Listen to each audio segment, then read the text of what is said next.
ഇസ്ലാഹി പ്രസ്ഥാനത്തിൻ്റെ രാഷ്ട്രീയ നിർണയത്തിൻ്റെ ദാർശനിക അടിത്തറ, പ്രസ്ഥാനത്തിൻ്റെ രാഷ്ട്രീയ പ്രത്യയശാസ്ത്രത്തിൻ്റെ ചരിത്ര മാതൃക എന്നീ വിഷയങ്ങളാണ് പരാമർശിക്കാൻ നിർദ്ദേശിക്കപ്പെട്ടിട്ടുള്ളത്.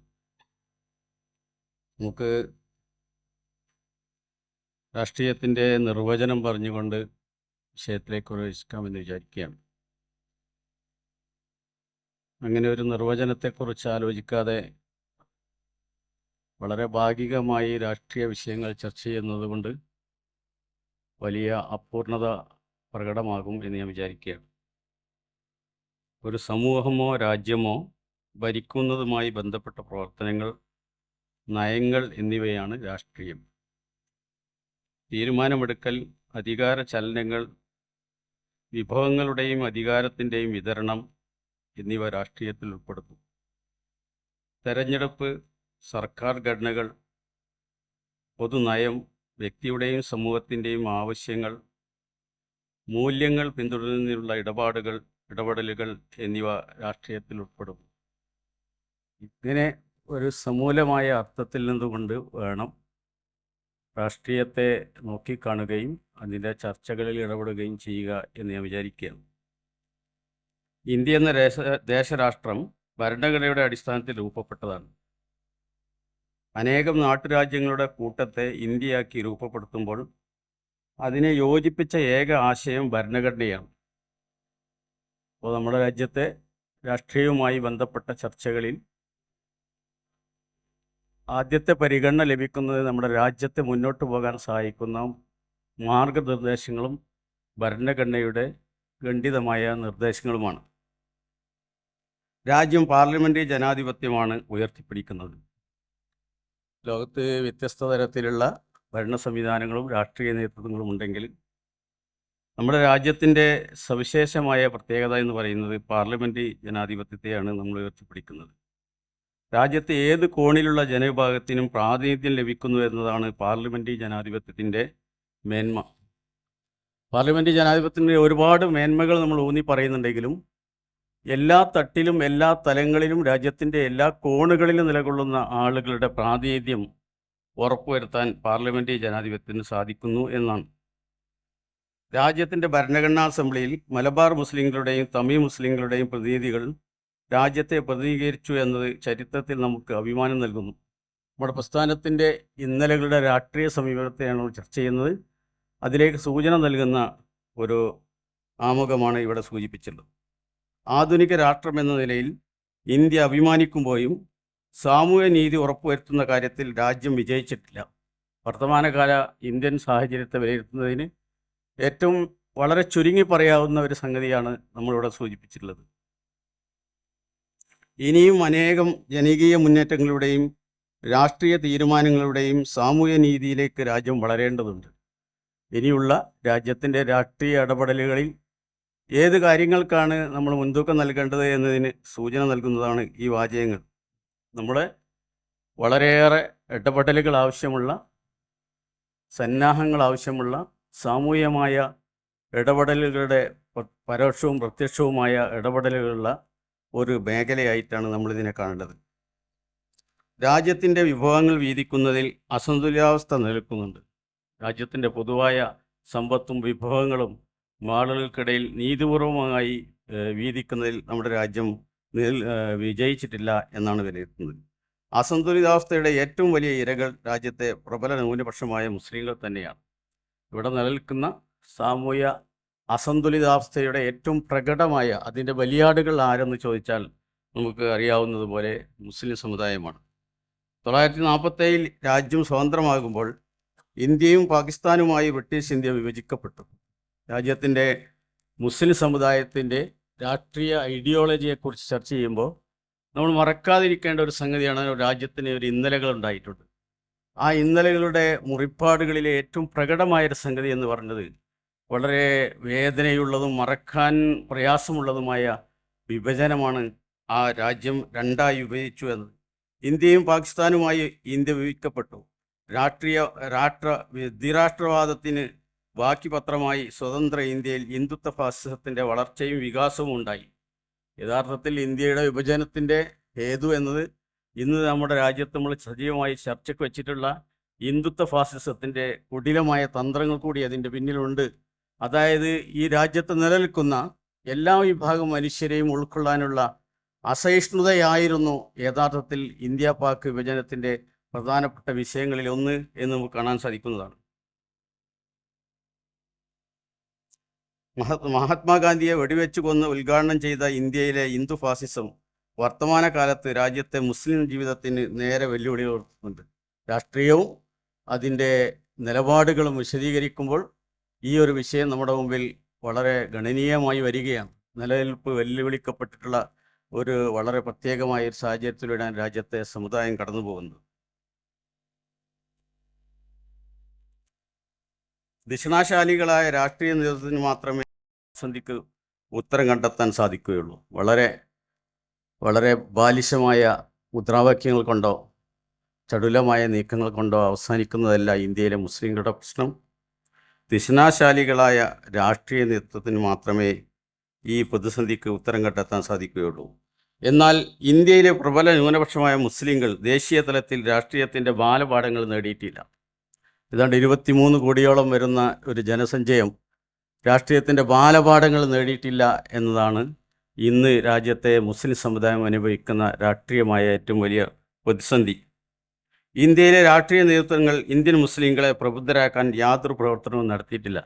നിലവിലുള്ളതും കഴിഞ്ഞുപോയതുമായ രാഷ്ട്രീയ നേതൃത്വങ്ങൾക്കെതിരിൽ ദേശീയവും സംസ്ഥാന തലത്തിലുമുള്ള രാഷ്ട്രീയ നേതൃത്വങ്ങൾക്കെതിരുള്ള ഒരു വിമർശനമാണ് നമ്മൾ ഉന്നയിക്കുന്നത്. ഇവരെ ഇന്ത്യൻ മുസ്ലിങ്ങളെ പ്രബുദ്ധരാക്കാൻ യാതൊരു തരത്തിലുള്ള പ്രവർത്തനവും നടത്തിയിട്ടില്ല എന്ന ഒരു പ്രസ്താവനയാണ് നമ്മളിവിടെ മുന്നോട്ട് വെക്കുന്നത്. ഇന്ത്യൻ മുസ്ലിങ്ങൾ നേരിടുന്ന സത്വ പ്രതിസന്ധിയെ കാരണം ഈ രാഷ്ട്രീയ സാക്ഷരതയുടെ അഭാവമാണ്. ഇന്ത്യ വിഭജിച്ചെടുക്കാവുന്ന മുസ്ലിം രാഷ്ട്രീയത്തിൻ്റെ ഇന്ത്യയിൽ വിജയിച്ചെടുക്കാവുന്ന മുസ്ലിം രാഷ്ട്രീയത്തിൻ്റെ പരീക്ഷണശാല കേരളം തന്നെയാണ്. ഒരു സമുദായം എന്ന നിലക്ക് അസ്തിത്വം സ്ഥാപിക്കുന്നതിൽ കേരള മുസ്ലിങ്ങൾ ഒരു പരിധിവരെ വിജയിച്ചിട്ടുണ്ട്. ഇന്ത്യയിലെ മുസ്ലിങ്ങൾക്കിടയിൽ നമ്മൾ ഈ ചർച്ചയ്ക്ക് വച്ചിട്ടുള്ള ഈ വിഷയത്തിൻ്റെ ഏറെക്കുറെ പരീക്ഷണശാലയായി നമുക്ക് അനുഭവപ്പെട്ടിട്ടുള്ളത് കേരളമാണ്. ഒരു പരിധിവരെ കേരളീയ മുസ്ലിം ജനത ആ കാര്യത്തിൽ വിജയിച്ചിട്ടുണ്ട്. എന്നാൽ ഇതിനെ ദേശീയ സാഹചര്യവുമായി ബന്ധിക്കുന്നതിൽ കേരള നേതൃത്വം വിജയിച്ചോ എന്ന് പരിശോധിക്കുന്നുണ്ട്. കേരളമല്ല ഇന്ത്യയുടെ വളരെ ചെറിയ സംസ്ഥാനമാണ്. ഇന്ത്യയിലാകെ പടർന്നു കിടക്കുന്ന വലിയ ജനകോടികളുള്ള ഒരു സമുദായത്തിൻ്റെ രാഷ്ട്രീയമായ അസ്തിത്വവുമായി ബന്ധപ്പെട്ട് എങ്ങനെ അതിനെ പുനരാവിഷ്കരണം ചെയ്യാമെന്ന കാര്യത്തിൽ അനുഭവത്തിൻ്റെ അടിസ്ഥാനത്തിൽ കേരളത്തിൽ ലഭിച്ചിട്ടുള്ള അനുഭവം മറ്റു തലത്തിലേക്ക് വ്യാപിപ്പിച്ചെടുക്കുന്നതിൽ നമ്മുടെ കേരള മുസ്ലിങ്ങളുടെ നേതൃത്വവും ഇവിടെ ഉയർന്നു വന്നിട്ടുള്ള പ്രസ്ഥാനങ്ങളും വിജയിച്ചിട്ടില്ല എന്നാണ് നമ്മൾ കാണുന്നത്. കേരള മുസ്ലിങ്ങളുടെ ജനാധിപത്യ പരീക്ഷണങ്ങൾ മലബാർ കലാപത്തിൻ്റെ പിറ്റേ വർഷം തന്നെ ആരംഭിക്കുന്നുണ്ട്. മലബാർ കലാപം ഒരു പ്രത്യേക കാലഘട്ടമാണ്. അത് അവസാനിക്കുന്നതിലൂടെ തന്നെ നമ്മുടെ കേരളത്തിൽ രാഷ്ട്രീയ പ്രവർത്തനങ്ങൾ, രാഷ്ട്രീയ ചിന്തകൾ ആരംഭിച്ചിട്ടുണ്ട്. അതിലേറ്റവും പ്രധാനമായുള്ളത് കേരള മുസ്ലിം ഐക്യസംഘം. അത് 1921 എന്ന് പ്രസ്താവ്യമാണ്, നമുക്കറിയാവുന്നതാണ്. മുസ്ലിങ്ങളുടെ രാഷ്ട്രീയ പ്രാതിനിധ്യം ചാലകശക്തിയായി വർത്തിച്ചു. ഐക്യസംഘത്തിൻ്റെ സാന്നിധ്യവും പ്രവർത്തനാരംഭവും കേരള മുസ്ലിങ്ങളുടെ രാഷ്ട്രീയ പ്രാതിനിധ്യം ചാലകശക്തിയായി പ്രവർത്തിച്ചിട്ടുണ്ട് എന്നാണ് ഈ പ്രമേയം നമ്മുടെ ഈ കൊളോക്യത്തിൻ്റെ മുമ്പിൽ വെക്കുന്നത്. സമുദായം ഒരുമിച്ച് നിൽക്കുകയും നന്മയിൽ സഹകരിക്കുകയും വേണം എന്ന സന്ദേശം ഐക്യസംഘം നൽകി. 2 പ്രധാനപ്പെട്ട പ്രകടവും എന്നാൽ വേറെയേറെ ചർച്ചയ്ക്ക് വിധേയമാക്കേണ്ടതുമായ 2 സന്ദേശങ്ങളാണ് ഐക്യസംഘം മുന്നോട്ട് വെച്ചിട്ടുള്ളത്. ഒന്ന്, ഒരുമിച്ച് നിൽക്കുക. ജനാധിപത്യ രാജ്യത്ത് പ്രശ്നപരിഹാരത്തിൻ്റെ ഏറ്റവും ശരിയായ മാർഗം എന്ന് പറയുന്നത് ഒരുമിച്ച് നിൽക്കുക എന്നതാണ്. ആ ഒരുമിച്ച് നിൽക്കുന്ന സന്ദർഭത്തിൽ ഒരിക്കലും മറന്നു പോകാൻ പാടില്ലാത്ത ഏറ്റവും പ്രധാനപ്പെട്ട സന്ദേശം, സംസ്കാരം എന്ന് പറയുന്നത് നന്മയുടെ കാര്യത്തിലുള്ള സഹകരണത്തിൻ്റെ അടിസ്ഥാനത്തിലാണ് ഒരുമിച്ച് നിൽക്കേണ്ടത്. ഈ 2 സന്ദേശങ്ങളാണ് ഐക്യസംഘം കേരള ജനതയ്ക്ക് മുമ്പിൽ വെച്ചിട്ടുള്ളത്. സമുദായം ഒരുമിച്ച് നിൽക്കുകയും നന്മയിൽ സഹകരിക്കുകയും വേണമെന്ന സന്ദേശം ഐക്യസംഘം നൽകി. ഉത്തമ സമൂഹം രൂപപ്പെടുത്തുക എന്ന മഹത്തായ ലക്ഷ്യത്തിലേക്കുള്ള ഉപാധിയാണ് രാഷ്ട്രീയം എന്ന കാഴ്ചപ്പാട് ഐക്യസംഘത്തിൻ്റെ നേതാക്കൾ രൂപപ്പെടുത്തുകയും ഇതിൽ ആമുഖമായി ഇവിടെ സൂചിപ്പിച്ചു. യഥാർത്ഥത്തിൽ അങ്ങനെ ഒരു വ്യത്യസ്തമായ അഭിപ്രായം പറയേണ്ടതുണ്ടോ എന്ന് ഞാനിവിടെ സംശയം രേഖപ്പെടുത്തുകയാണ്. ഒരു ഉത്തമ സമൂഹത്തെ രൂപപ്പെടുത്തുക എന്നതാണ് നമ്മുടെ പ്രസ്ഥാനത്തിൻ്റെ ആത്യന്തികമായ ലക്ഷ്യമെന്ന കാര്യത്തിൽ തർക്കങ്ങളില്ല. അങ്ങനെയുള്ള ഒരു ഉത്തമ സമൂഹത്തെ രൂപപ്പെടുത്തുക എന്ന മഹത്തായ ലക്ഷ്യത്തിലേക്കുള്ള ഉപാധിയാണ് രാഷ്ട്രീയം എന്ന കാഴ്ചപ്പാട് ഐക്യസംഘത്തിൻ്റെ നേതാക്കൾ രൂപപ്പെടുത്തുകയും ഇസ്ലാഹി പ്രസ്ഥാനം അതിനെ നെഞ്ചേറ്റുകയും ചെയ്തിട്ടുണ്ട്. അതിനെ തിരസ്കരിച്ച ഒരു ചരിത്രം ഇസ്ലാഹി പ്രസ്ഥാനത്തിൻ്റെ ചരിത്രത്തിലില്ല. മണപ്പാട് കുഞ്ഞഹമ്മദ് ഹാജി, കോട്ടാൽ ഒപ്പി സാഹിബ്, വി പോക്കർ സാഹിബ്, KM സീതി സാഹിബ് തുടങ്ങിയ ആദ്യകാല നേതാക്കൾ ബ്രിട്ടീഷ് ഇന്ത്യയിൽ തന്നെ നിയമനിർമ്മാണ സഭകളുമായി ഭാഗമായി. അതിലേറ്റവും പ്രധാനമായി അതിന് തെളിവായി നമ്മൾ സൂചിപ്പിക്കുന്നത് സ്വതന്ത്ര ഇന്ത്യ ഉണ്ടാകുന്നതിന് മുമ്പുള്ള നിയമനിർമ്മാണ സഭകളിൽ തന്നെ ഐക്യസംഘത്തിൻ്റെ പ്രത്യക്ഷ നേതാക്കന്മാർ അതിലെ അംഗങ്ങളായതിൻ്റെ അർത്ഥം ഈ ഒരു രീതിയാണ് നമ്മുടെ രാജ്യത്തെ മുസ്ലിം സമുദായത്തിൻ്റെ പ്രശ്നപരിഹാരത്തിലുള്ള ശരിയായ ദിശയും വഴിയും എന്ന് അവർ മനസ്സിലാക്കുകയും അത് പ്രഖ്യാപിക്കുക മാത്രമല്ല അത് പ്രായോഗികമായി മുന്നോട്ട് വെക്കുകയും അത് നടപ്പിലാക്കുകയും അതിൻ്റെ പ്രയോക്താക്കളായി മാറുകയും ചെയ്തു എന്നാണ് നമുക്കിതിൽ നിന്ന് മനസ്സിലാക്കുന്നത്. നമുക്കറിയാം, തുർക്കി ഖിലാഫത്തിൻ്റെ തകർച്ചയ്ക്ക് ശേഷം ലോകത്തിൻ്റെ വിവിധ ഭാഗങ്ങളിൽ തദ്ദേശീയമായ രാഷ്ട്രീയ ബദലുകൾ ഉയർന്നു വന്നിട്ടുണ്ട്. ആ കാലഘട്ടത്തിലാണ് നമ്മൾ ഈ പറയുന്ന ഐക്യസംഘത്തിൻ്റെയും അതിൻ്റെ തുടർ പ്രവർത്തനങ്ങളെയൊക്കെ നമ്മൾ വായിച്ചെടുക്കേണ്ടത്. വിവിധ പ്രസ്ഥാനങ്ങളും ദേശരാഷ്ട്രങ്ങളും രൂപപ്പെടുകയും വളരുകയും ചെയ്തു. ഇതേ കാലത്താണ് കേരള മുസ്ലിം ഐക്യസംഘം രൂപപ്പെട്ടത്. നമ്മൾ അന്തർദേശീയ തലത്തിലുണ്ടായിട്ടുള്ള രാഷ്ട്രീയ ചലനങ്ങളെ കൂടി ബന്ധിപ്പിച്ചുകൊണ്ട് വേണം കേരളത്തിലുണ്ടായിട്ടുള്ള രാഷ്ട്രീയ സംഭവവികാസങ്ങൾ എന്നുകൂടി നമുക്ക് കാണണം.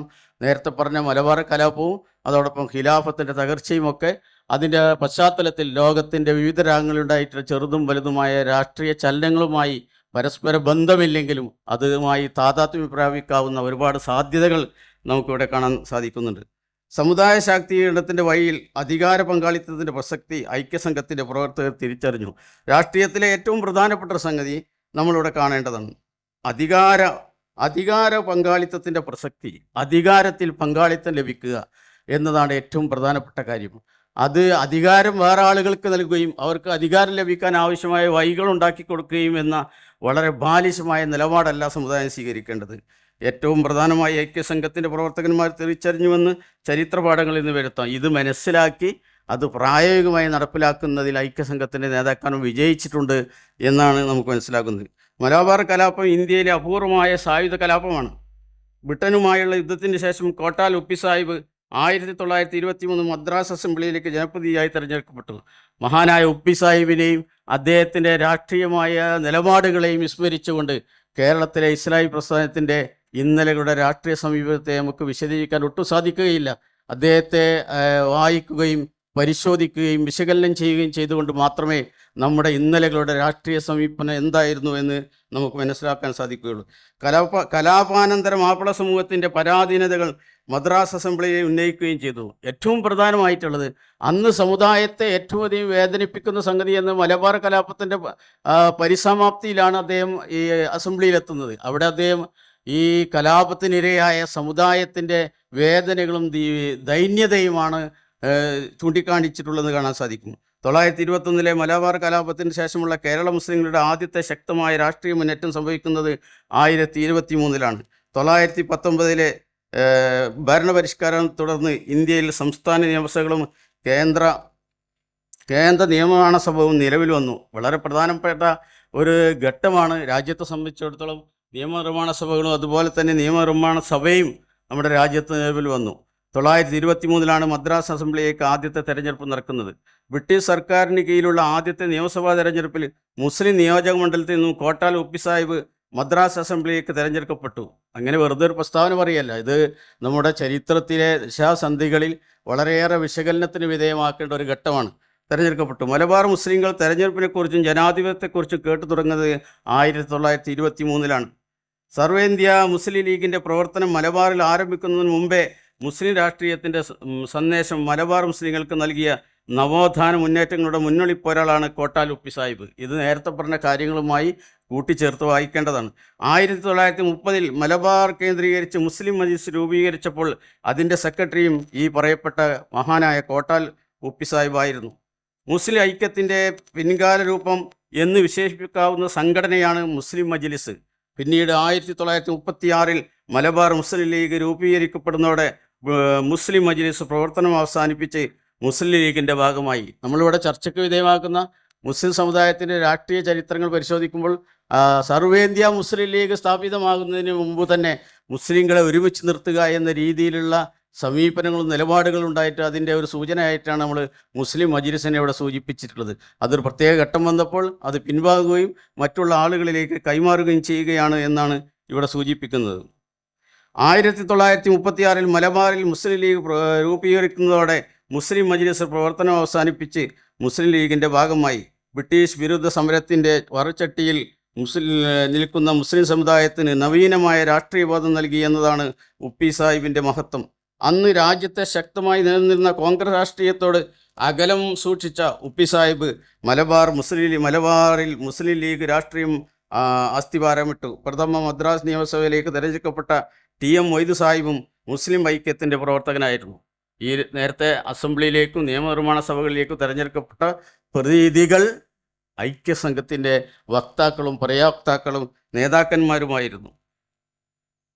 1792 ടിപ്പു സുൽത്താൻ ശ്രീരംഗപട്ടണം കരാറിലൂടെ മലബാറിൻ്റെ അധികാരം ബ്രിട്ടീഷുകാർക്ക് കൈമാറിയതിനു ശേഷം മലബാർ മുസ്ലിങ്ങൾ അധികാരത്തിൻ്റെ ആദ്യത്തെ വെളിച്ചം കോട്ടാൽ ഉപ്പി സാഹിബിലൂടെയാണ് അറിഞ്ഞത്.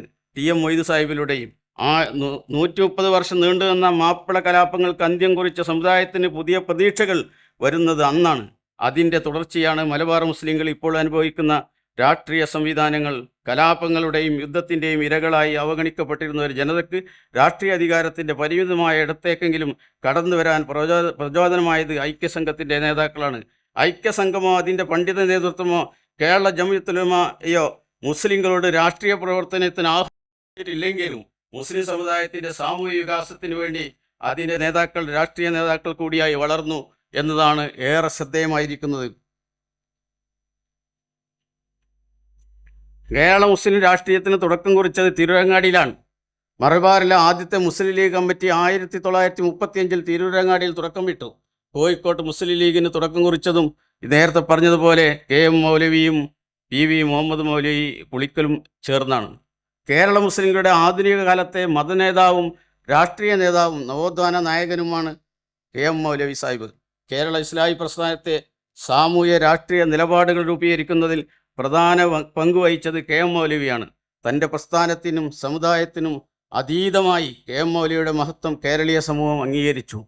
നമ്മൾ ഒരു രാഷ്ട്രീയ സംബന്ധിയായ ഒരു വിഷയത്തെ ആലോചിക്കുകയും ചർച്ച ചെയ്യുകയും ചെയ്യുന്നുവെങ്കിൽ മഹാനായ KM മൗലവിയെ കാണുകയും KM മൗലവിയെ വിശകലനം ചെയ്യുകയും KM മൗലവി ഓരോ വിഷയത്തിലെടുത്തിട്ടുള്ള നിലപാടുകൾ പരിശോധിക്കുകയും ചെയ്യാതെ നമുക്കൊരു അധ്യാപനം ലഭിക്കുകയില്ല എന്ന് വിചാരിക്കുന്ന ഒരു എളിയ രാഷ്ട്രീയ അഭിപ്രായമുള്ള ആളാണ് ഈ വിഷയം ഇവിടെ അവതരിപ്പിക്കുന്നത്. സമുദായത്തിനും അതീതമായി KM മൗലവിയുടെ മഹത്വം കേരളീയ സമൂഹം അംഗീകരിച്ചു എന്ന് പറഞ്ഞാൽ അദ്ദേഹത്തിൻ്റെ സമുദായത്തിൻ്റെ പ്രശ്നങ്ങളെ അവതരിപ്പിക്കുകയും പരിഹരിക്കുകയും ചെയ്യുന്നതിന് അദ്ദേഹം സ്വീകരിച്ച നിലപാടിൻ്റെ ഒരു പ്രത്യേകതയാണ് നമ്മളിവിടെ കാണുന്നത്. സഹവർത്തിത്വത്തിൻ്റെയും ദൈക്ഷണികതയുടെയും അടയാളമായി മൗലവി എല്ലാ കാലത്തെയും ഇസ്ലാഹി പ്രസ്ഥാനങ്ങൾക്ക് മാതൃകയായി നിലകൊള്ളുന്നു. നമ്മുടെ പ്രസ്ഥാനം വളരെ ദിശാനിർണയമായ കാലത്തെക്കുറിച്ച് ചർച്ച ചെയ്തുകൊണ്ടിരിക്കുകയാണ്. ഏതൊരു ദിശയിലേക്കാണ് നമ്മൾ സഞ്ചരിക്കേണ്ടത് എന്ന ചോദ്യത്തിന് നമുക്ക് മറുപടി പറയാൻ കഴിയുന്ന നമ്മുടെ കയ്യിലുള്ള ഇപ്പോൾ ലഭ്യമായിട്ടുള്ളത് മഹാനായ KM മൗലവിയുടെ നിലപാടുകൾ തന്നെയാണ്. ഈ ഒരു കാര്യം ഇവിടെ സൂചിപ്പിക്കുകയാണ്. കൊടുങ്ങല്ലൂരിൽ താമസമാക്കിയിരുന്ന KM മൗലവിയെ അറസ്റ്റ് ചെയ്യാൻ മലബാറിൽ നിന്ന് കൊടുങ്ങല്ലൂരിലെത്തിയ പോലീസ് ഉദ്യോഗസ്ഥനോട് കൊടുങ്ങല്ലൂർ അമ്പലനടയിൽ വെച്ച് KC കുട്ടിക്കൃഷ്ണമേനോൻ ഇങ്ങനെ പറഞ്ഞു: നിങ്ങൾ തയ്യൽ മുഹമ്മദ് മുസ്ലിയാരെ പിടിക്കാൻ വന്നതാണെന്ന് കരുതിയാണ് ഞാൻ ചോദിച്ചത്. അദ്ദേഹം ഇവിടെയുണ്ട്. ഇവിടുത്തെ മുസ്ലിങ്ങളെപ്പറ്റി ഞാനൊന്നും അറിയുകയില്ല. എന്നാൽ ഇവിടുത്തെ ഹിന്ദുക്കളുടെ ശവശരീരത്തിൽ ചവിട്ടിക്കൊണ്ടല്ലാതെ നിങ്ങൾക്ക് അദ്ദേഹത്തെ അറസ്റ്റ് ചെയ്യാൻ സാധിക്കുകയില്ല. ഇന്ത്യയിലെയും അറബ് രാഷ്ട്രങ്ങളുടെയും സാമൂഹ്യാവസ്ഥയെയും സൂക്ഷ്മവിനയത്തെയും നടത്തിയ KM മൗലവി ഇസ്ലാഹി പ്രസ്ഥാനത്തിൻ്റെയും മുസ്ലിം സമുദായത്തിൻ്റെയും രാഷ്ട്രീയ കാഴ്ചപ്പാടുകൾക്ക് ദിശ നിർണയിച്ചു. ഇത് കേരളത്തിൽ ഒതുങ്ങി നിന്നതല്ല മഹാനായ KM മൗലവിയുടെ നിലപാട് എന്ന് നമുക്ക് കാണാൻ സാധിക്കും. എവിടുന്ന് വായിച്ചെടുത്തതിൽ നിന്ന് ഞാൻ ഒരു സാന്ദർഭികമായി ഇവിടെ കുറിക്കാത്തത് സൂചിപ്പിക്കുകയാണ്. മഹാനായ KM മൗലവി സൗദി ഭരണകൂടത്തെ സന്ദർശിച്ചിരുന്നു എന്ന് വായിക്കാൻ സാധിച്ചിട്ടുണ്ട്. എന്നിട്ട് അദ്ദേഹം അവിടെ വെച്ചിട്ടുള്ള 2 നിർദ്ദേശങ്ങൾ വർത്തമാന ലോകത്തെ മുസ്ലിങ്ങൾക്ക് മാതൃകയുള്ള 2 സന്ദേശങ്ങൾ അതിലുണ്ട്. ഇന്ത്യയിലെ മുസ്ലിങ്ങൾക്ക് മാതൃകയുണ്ട്. അതിൽ ഒന്ന്, ജൂത ലോബിയുമായുള്ള രാഷ്ട്രീയ ബന്ധങ്ങൾ അവസാനിപ്പിക്കണമെന്നായിരുന്നു മഹാനായ KM മൗലവി അന്നത്തെ സൗദി ഭരണകൂടത്തോട് ആവശ്യപ്പെട്ടിരുന്നത് എന്ന് വായിക്കാൻ സാധിച്ചിട്ടുണ്ട്. അതുകൊണ്ട് അവസാനിപ്പിച്ചില്ല. നിങ്ങൾ നിങ്ങളുടെ രാജ്യത്തിന് മനുഷ്യശേഷിയാണ് ആവശ്യമുള്ളത്, തൊഴിലാളികളെ ആവശ്യമുള്ളത്. നിങ്ങളുടെ രാജ്യത്തിന് ആവശ്യമായ സാങ്കേതിക വൈദഗ്ധ്യം ലഭിച്ച തൊഴിലാളികൾ ലഭിക്കാൻ എൻ്റെ രാജ്യത്തിന് സാധ്യമാകുമെന്ന് അദ്ദേഹം പറഞ്ഞു എന്ന് വായിക്കാൻ സാധിച്ചതിൽ നിന്ന് മനസ്സിലാക്കുന്നത് നമ്മുടെ രാജ്യവും നമ്മുടെ രാജ്യത്തെ മുസ്ലിങ്ങളും വരാനിരിക്കുന്ന വികാസത്തിൻ്റെ ഉപഭോക്താക്കളായി മാറാൻ സാധ്യതയുള്ള വികസിക്കുന്ന ഒരു അന്തർദേശീയ തലത്തിൽ നിലപാടുകൾ മഹാനായ കെ മൗലവിയുടെ സന്ദേശത്തിലുണ്ട്. എന്താ നമുക്ക് എല്ലാവർക്കും അറിയാമല്ലോ, ഇന്നത്തെ സയനിസ്റ്റുകളുടെ നിയന്ത്രണം എവിടെയാണ്? ഇന്ന് ലോകത്തുണ്ടായിട്ടുള്ള പ്രക്ഷുബ്ധമായ സാഹചര്യത്തിൻ്റെ കാരണം എന്താണെന്ന് ചോദിച്ചാൽ അതിനൊക്കെ പരിഹാരം പറയാവുന്ന തരത്തിൽ വർഷങ്ങൾക്ക് മുമ്പ് മഹാനായ കെ മൗലവിയുടെ സംഭാഷണങ്ങൾക്കിടയിൽ ഉത്തരവാദപ്പെട്ടതും ലോകത്തെ ഏറ്റവും ശ്രദ്ധേയമായ രാഷ്ട്രത്തലവന്മാരോട് സംവദിക്കാനുള്ള കെൽപ്പ് മഹാനായ കെ മൗലവിക്കുണ്ടായിരുന്നു എന്നാണ് നമ്മൾ മനസ്സിലാക്കുന്നത്. 1932 ഐക്യസംഘം വാർഷികത്തിൽ അധ്യക്ഷനായിരുന്ന ബി പോക്കർ സാഹിബ് വാർഷിക സമ്മേളനം തെരഞ്ഞെടുത്ത പുതിയ പ്രസിഡന്റ് KM സീതി സാഹിബ് തുടങ്ങിയ ഐക്യസംഘ നേതാക്കൾ തുടർന്ന് മദ്രാസ് അസംബ്ലിയിലേക്ക് തിരഞ്ഞെടുക്കപ്പെട്ടു. 1924 മദ്രാസ് അസംബ്ലിയിലെ ധനാഭ്യർത്ഥന ചർച്ചയിൽ കോട്ടാൽ ഉപ്പി സാഹിബ് വിദ്യാഭ്യാസവും പരിഗണനയുമാണ് മാപ്പിളമാർക്ക് വേണ്ടതെന്ന് ആവശ്യപ്പെട്ടു. നമുക്കറിയാം 924 ഉപ്പി സാഹിബ് അസംബ്ലിയിൽ സംസാരിക്കുന്നത്. അദ്ദേഹം മലബാറിലെ പീഡിതരായ ഈ സമൂഹത്തെ കുറിച്ച് പറഞ്ഞിട്ടുള്ളത് അവർ സാക്ഷരരല്ല, അവർ പാവപ്പെട്ടവരാണ്, അവർ കർഷകരാണ്, അവർ സമാധാനത്തിൻ്റെ ഇഷ്ടപ്പെട്ട മനുഷ്യന്മാരാണ്. ആ ഇഷ്ടപ്പെട്ട മനുഷ്യന്മാരെ പ്രകോപിതരാക്കിയത് ആരാണെന്ന് അവിടുത്തെ മുതലാളിമാരും അതുപോലെ തന്നെ ബ്രിട്ടീഷ് ആധിപത്യത്തിൻ്റെ കിങ്കരന്മാരുമാണ് എന്നാണ് അസംബ്ലിയിൽ അദ്ദേഹം പറഞ്ഞതിൻ്റെ ആകത്തുകയായി നമുക്ക് കാണാൻ സാധിക്കുന്നത്. അന്ന് അങ്ങനെ ഒരു അസംബ്ലി നിയമസഭയിൽ പറയാൻ മാത്രമുള്ള യോഗ്യതയും സ്ഥാനവും ലഭിച്ചതാണ് നമ്മൾ രാഷ്ട്രീയ രംഗത്ത് കാണേണ്ട നിലപാടുകളുടെ സമീപനത്തെക്കുറിച്ചുള്ള വിശകലനം എന്ന് ഇവിടെ സൂചിപ്പിക്കുകയാണ്. അതുകൊണ്ട് അദ്ദേഹം അവസാനിപ്പിച്ചില്ല. ഇതിന് പരിഹാരമായി അദ്ദേഹം പറഞ്ഞിട്ടുള്ള സ്കൂളുകൾ നൽകണം, കോളേജുകൾ നൽകണം. ഒരുപക്ഷെ കേരളത്തിലെ അറബിക് കോളേജ് പ്രസ്ഥാനം കൊണ്ട് ഏറ്റവും അധികം ഉപകാരം ലഭിച്ചിട്ടുള്ള പ്രസ്ഥാനം എന്ന നിലയ്ക്ക് ഞാനിവിടെ സൂചിപ്പിക്കുകയാണ്. കോട്ടാൽ ഉപ്പി സാഹിബാണ് മദ്രാസ് സഭയിൽ അറബിക് കോളേജുകൾ സ്ഥാപിച്ചുകൊണ്ട് ഈ സമുദായത്തിൻ്റെ നവോത്ഥാനത്തിനുള്ള അവസരം ഉണ്ടാക്കണമെന്ന് ആവശ്യപ്പെട്ടതെന്ന് കാണുമ്പോൾ വരാനിരിക്കുന്ന നാളുകളിലേക്ക് ഈ സമുദായത്തിൻ്റെ പുരോഗതിയിലേക്കുള്ള പടവുകൾ എങ്ങനെയാവണമെന്ന ദാർശനികമായ ബോധവും രാഷ്ട്രീയമായ ഇച്ഛാശക്തിയും അദ്ദേഹത്തിൻ്റെ സംസാരത്തിൽ നമുക്ക് കാണാൻ സാധിക്കുന്നതാണ്. വികസനം, അതുപോലെ തന്നെ അവർ ജീവിക്കുന്ന പ്രദേശത്തേക്ക് പ്രാദേശിക വികസനം ഉണ്ടാകണം, അനുകൂലമായ നിയമനിർമ്മാണങ്ങൾ ഉണ്ടാകണം. അതുപോലെ തന്നെ ജയിലിലടക്കപ്പെട്ട, അതുപോലെ നാട് കടത്തപ്പെട്ട മനുഷ്യന്മാരെക്കുറിച്ചൊക്കെ അദ്ദേഹം ചർച്ച ചെയ്യുന്നുണ്ട്. അന്തമാനിലേക്കൊക്കെ നാട് കടത്തപ്പെട്ട മനുഷ്യന്മാർക്ക് ലഭിച്ചിട്ടുള്ള ആനുകൂല്യങ്ങളെക്കുറിച്ചും ലഭിക്കേണ്ട പരിഗണനയെക്കുറിച്ചൊക്കെ അദ്ദേഹത്തിൻ്റെ സംസാരത്തിലുണ്ട്. നമ്മളിത് കാണേണ്ടത് രാഷ്ട്രീയത്തെക്കുറിച്ച് പറയുമ്പോൾ നമ്മൾ നേരത്തെ ആമുഖമായി പറഞ്ഞതിൽ നിന്ന് കുറച്ചും കൂടി വ്യത്യസ്തമായി നമ്മൾ നിലനിൽക്കുന്ന സമൂഹത്തിൻ്റെ നിലനിൽപ്പുമായി ബന്ധപ്പെട്ട പ്രശ്നങ്ങളോട് മാറി നിന്നുകൊണ്ടുള്ള ഒരു രാഷ്ട്രീയം നമുക്ക് ഭൂഷണമല്ല എന്നാണ് മനസ്സിലാക്കുന്നത്. ഐക്യസംഘത്തിലൂടെ വളർന്നു വന്ന നേതാക്കന്മാർ നിയമസഭകളിൽ ആദ്യമായി ഉന്നയിച്ച സമുദായത്തിൻ്റെ സ്വത്ത് സംരക്ഷണത്തിനും ശാക്തീകരണത്തിനും അധികാര രാഷ്ട്രീയത്തിൻ്റെ സാധ്യതകൾ ഉപയോഗിച്ച് 1 നൂറ്റാണ്ട് കൂടിയാണ് ഐക്യസംഘം മുതലുള്ള കാലമെന്ന് ചരിത്രത്തിൽ ശിലാലിഖിതം പോലെ തെളിഞ്ഞു നിൽക്കുന്നുണ്ട്. നമ്മൾ വളരെ അടിവരയിട്ടുകൊണ്ട് അധികാര രാഷ്ട്രീയത്തിന് എത്ര സാധ്യതകളുണ്ട്, അധികാര രാഷ്ട്രീയത്തിൽ നിന്ന് മാറി നിൽക്കണമോ, അധികാര രാഷ്ട്രീയത്തെ ഫലപ്രദമായി ഉപയോഗപ്പെടുത്തണമോ എന്ന് നമ്മുടെ ചർച്ചയിൽ വരും എന്ന് ഞാൻ പ്രതീക്ഷിക്കുകയാണ്. വർത്തമാനകാലത്ത് സമുദായത്തെ പ്രതിനിധീകരിക്കുന്ന രാഷ്ട്രീയ മണ്ഡലവും നേരിടുന്ന വലിയ വെല്ലുവിളി ദർശനങ്ങളുടെ അടിസ്ഥാനത്തിലാണ്. എന്താണ് മുസ്ലിം സമുദായത്തിൻ്റെ രാഷ്ട്രീയ ഐഡിയോളജി എന്നും അതോടൊപ്പം സമുദായവും പ്രസ്ഥാനവും മുന്നോട്ട് പോയത് എങ്ങനെയെന്നും തിരിച്ചറിയാത്ത ഒരു പുതിയ തലമുറ തന്നെയാണ് നമ്മുടെ മുമ്പിലുള്ള ഏറ്റവും വലിയ പ്രശ്നം. മുസ്ലിം രാഷ്ട്രീയത്തെ കൈകാര്യം ചെയ്യുന്ന ആളുകൾക്ക് അതിൻ്റെ ഐഡിയോളജിയെക്കുറിച്ച് വ്യക്തമായ ധാരണയില്ല എന്ന ഒരു പ്രസ്താവന ഞാൻ ഈ സാന്ദർഭികമായി ഇവിടെ സൂചിപ്പിക്കുകയാണ്. വ്യക്തികൾക്ക് അധികാരം ലഭിക്കാനല്ല, സമുദായത്തിൻ്റെ പ്രാതിനിധ്യം ഉറപ്പുവരുത്താനാണ് അധികാര രാഷ്ട്രീയത്തിൽ ബോധപൂർവമായ ഇടപെടലുകൾ നടത്തിയത്. കേരളത്തിലും തമിഴ്നാട്ടിലും പുറത്തുള്ള മുസ്ലിങ്ങളെ രാഷ്ട്രീയമായി സംഘടിപ്പിക്കുന്നതിൽ മുസ്ലിം ലീഗ് വിജയിച്ചില്ല എന്നതാണ് ഉയരുന്ന വിമർശനം. തമിഴ്നാട്ടിലും കേരളത്തിലും ഭാഗികമായി വിജയിച്ചെങ്കിലും ഇതിൽ പുറത്തേക്ക് ഇവരെ സംഘടിപ്പിച്ചെടുക്കുന്ന കാര്യത്തിൽ ഇവിടെ വിജയമുണ്ടായില്ല. 1992 ബാബരി മസ്ജിദിൻ്റെ തകർച്ചയ്ക്ക് ശേഷം ഇന്ത്യൻ ഭരണഘടനയുടെ 73-74 ഭേദഗതികൾ ഉണ്ടായി. ഇത് വളരെ ശ്രദ്ധേയമായൊരു വിഷയമാണ്. വളരെ സങ്കീർണമായ രാജ്യത്തിൻ്റെ ഒരു പ്രത്യേക ഘട്ടത്തിലാണ് ഈ ഭരണഘടനാ ഭേദഗതി ഉണ്ടാകുന്നത്. ആ ഭരണഘടനാ ഭേദഗതി രാഷ്ട്രീയ വിദ്യാർത്ഥികളായ ആളുകൾ പഠിക്കേണ്ടതാണ്. അധികാരം തലസ്ഥാന നഗരിയിൽ കേന്ദ്രീകരിച്ചുന്ന ഒരു രാജ്യത്തെ പ്രാദേശിക തലത്തിലേക്ക് അധികാരത്തെ കൈമാറുന്ന ഒരു നിയമമാണ് അവിടെ വന്നിട്ടുള്ളത്. ആ നിയമത്തിൻ്റെ അടിസ്ഥാനത്തിൽ നേരത്തെ പറഞ്ഞതുപോലെ ഏത് കോണിലുമുള്ള ഏത് തലത്തിലുമുള്ള ആളുകൾക്ക് പങ്കാളിത്തം ലഭിക്കുമെന്ന് പറഞ്ഞാൽ പാർലമെൻ്ററി ജനാധിപത്യം നിലനിൽക്കുന്ന നമ്മുടെ രാജ്യത്ത് ആ പാർലമെൻ്ററി ജനാധിപത്യത്തിൽ കേന്ദ്രീകരിച്ചുന്ന അധികാരത്തെ താഴെ തട്ടിലേക്ക് നൽകുന്ന ഒരു നിയമമാണ് യാഥാർത്ഥ്യമായത്. ആ യാഥാർത്ഥ്യമായ പഞ്ചായത്ത് രാജ് നഗരപാലിക ആക്റ്റുകളെ ഗുണപരമായി ഉപയോഗപ്പെടുത്താൻ മുസ്ലിം സമുദായത്തിന് സാധിച്ചില്ല. അങ്ങനെ എല്ലാ തലത്തിലും 23 കോടി ജനങ്ങളുള്ള ഒരു സമുദായത്തിൻ്റെ നേതൃത്വത്തിന് ഇങ്ങനെ അനുകൂലമായ ഒരു രാഷ്ട്രീയ സാഹചര്യവും ഭരണപരമായൊരു സാഹചര്യം വന്നപ്പോൾ അതിനെ ചൂഷണം ചെയ്യുന്ന കാര്യത്തിൽ നമ്മൾ വിജയിച്ചില്ല. അധികാരവും വിഭവങ്ങളും ജനങ്ങളിലേക്ക് കൈമാറുന്നു എന്നതാണ് പഞ്ചായത്ത് രാജ് ആക്ടിലെ പ്രസക്തി. ഇത് ഇന്ത്യൻ മുസ്ലിം നേതൃത്വം തിരിച്ചറിഞ്ഞില്ല എന്നതാണ് ഇന്നും നാം നേരിടുന്ന വെല്ലുവിളി. ചുരുക്കുകയാണ് സഹോദരന്മാരെ, 2-3 പ്രധാനപ്പെട്ട പ്രശ്നങ്ങൾ കൂടി സൂചിപ്പിച്ചുകൊണ്ട് ഈ പ്രബന്ധം ഇവിടെ അവതരിപ്പിക്കുകയാണ്. വിശകലനങ്ങളും വിശദീകരണങ്ങളും ആവശ്യമുള്ള പരാമർശങ്ങളാണ് നടത്തിയത് എന്നറിയാം. രാഷ്ട്രീയമായതുകൊണ്ട് അഭിപ്രായങ്ങൾ പറയുന്നതിന് പകരം ഇന്നലകളെ കഴിഞ്ഞു പോയത് മാത്രം പരാമർശിക്കുകയാണ് ചെയ്തിട്ടുള്ളത്. എന്നിരുന്നാലും അവസാനത്തിൽ ചില സൂചനകൾ പറയേണ്ടതുണ്ട്. നമ്മൾ ഈ കഴിഞ്ഞകാല ചരിത്രങ്ങളെയും നമ്മുടെ ഐഡിയോളജിയും നമ്മുടെ നിലപാടുകളും പരിശോധിച്ച് പുതിയ സ്റ്റെപ്പുകൾ വെക്കുമ്പോൾ നമ്മുടെ മുന്നിൽ കാണേണ്ട ഏറ്റവും പ്രധാനപ്പെട്ട സംഗതികൾ മാത്രം സൂചിപ്പിച്ച് അവസാനിപ്പിക്കുക. ഏറ്റവും വലിയൊരു വെല്ലുവിളി പുതിയ തലമുറ അരാഷ്ട്രീയവാദികളാവുന്നു എന്നതാണ്. രാഷ്ട്രീയത്തെ മനസ്സിലാക്കുന്നതിന് വേണ്ടത്ര വിദ്യാഭ്യാസം ലഭിക്കാതെ പോയതിൻ്റെ അടിസ്ഥാനത്തിൽ അരാഷ്ട്രീയവാദത്തിന് മുൻതൂക്കം ലഭിക്കുന്ന ഒരു സാഹചര്യം പുതിയ തലമുറയിലുണ്ട്. അതുപോലെ തന്നെ വളരെ ഗൗരവമുള്ള കേരളത്തിൽ പ്രത്യേകിച്ചും ഇസ്ലാമിസ്റ്റ് രാഷ്ട്രീയമെന്നോ മൗദൂദിയൻ രാഷ്ട്രീയമെന്നോ നമ്മൾ വിശേഷിപ്പിക്കുന്ന രാഷ്ട്രീയത്തിന് കേരള മുസ്ലിങ്ങൾക്കിടയിൽ അറിയാത്ത സ്വാധീനം ലഭിച്ചുകൊണ്ടിരിക്കുകയാണ്.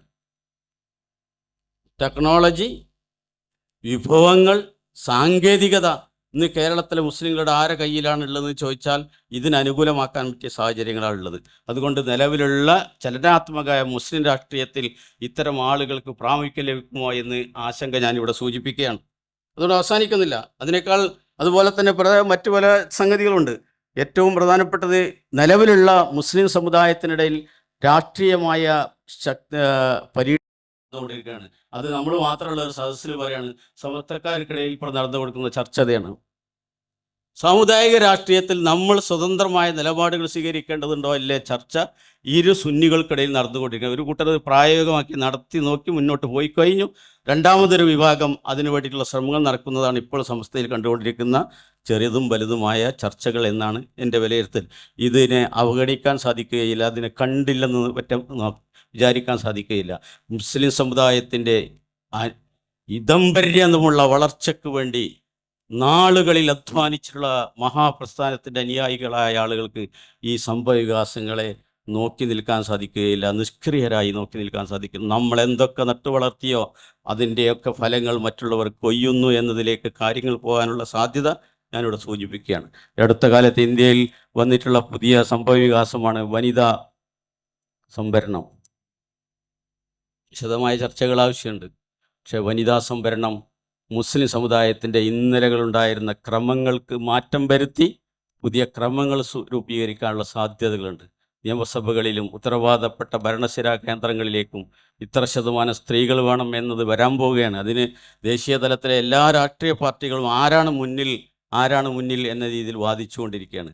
ഇതൊക്കെ വരാനിരിക്കുന്ന രാഷ്ട്രീയ സംഭവവികാസങ്ങളിലും നീക്കുപോക്കുകളിലും വലിയ പ്രശ്നങ്ങളായി നമ്മുടെ മുമ്പിൽ വരും എന്ന് ഞാൻ വിചാരിക്കുന്നു. അതുപോലെ തന്നെ ജാതി സംവരണം ദേശീയ തലത്തിൽ തന്നെ ശ്രദ്ധയാകർഷിച്ചുള്ള വിഷയമാണ്.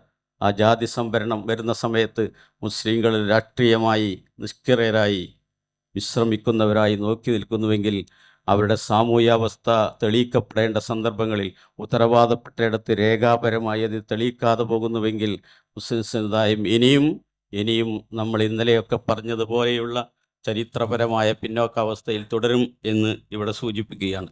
അവസാനമായി നമ്മുടെ